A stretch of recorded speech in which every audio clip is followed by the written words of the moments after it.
Here with Ger Burke, head coach of PBC. Ger, you're into another final. You must be delighted with it, but I suppose that ending was not for the faint-hearted. Yeah, first and foremost, absolutely phenomenal, just over the moon to be in another final. We had to go the hard road because of the way the bounce of the ball or the loss in the first round. Coming up against a fantastic Munster's team. And yeah, it came down to the wire, but we got there.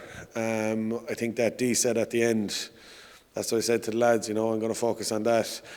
It was one play, which was probably 15 to 20 phases.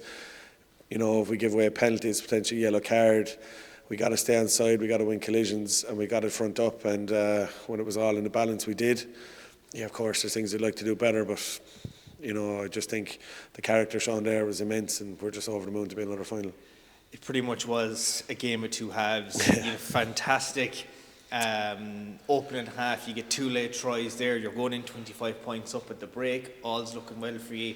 And then in the second half, it's just onslaught from a strong Munster's attack. Were you getting flashbacks to that opening round game against CBC that you could go out again? I wasn't. What people don't realise here is, in Slab, I was actually talking to Ger Slab before the game, is how windy it is in Musgrave. If there's any wind at all, the gusts today were hitting 30 kilometres an hour, so it was very, very difficult to get out of your half. And then when we kicked, we didn't kick particularly well or particularly deep, so we ended up just having to defend them for basically 30 out of 35 minutes, I'd say. We didn't keep the ball long enough, and they're just a quality outfit. You defend a side like that for 30 minutes at that intensity and that kind of surface, they're going to find weaknesses. We look to address things like that, but yeah, it was definitely a game of two halves. I thought the rugby played by both sides was phenomenal, and it deserves recognition. I thought our attack in the first half was scintillating at times. The skill level, and them as well, they deserve huge credit. Their skill level, their attack in rugby was fantastic, and it's as good as you'll see anywhere. For yourself as well, I suppose there's a bit of mixed emotions. You're the PBC head coach, but also you're a former student at St. Munster's.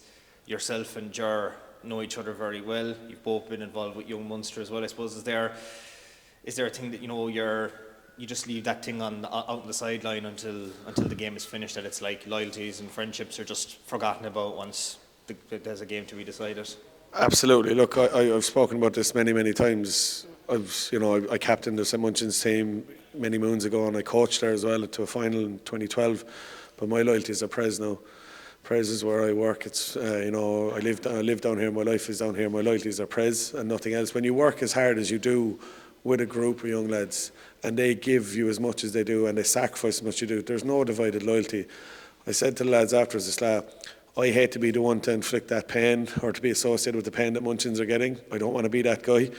But at the same time, my loyalties and my job is Pres and Pres only. So look, me and Sla are great friends, and we will continue to be, and we'll have a pint, and we'll have a good chit chat and an argument, I'm sure, over the games in years gone by. But no, my loyalties are Pres.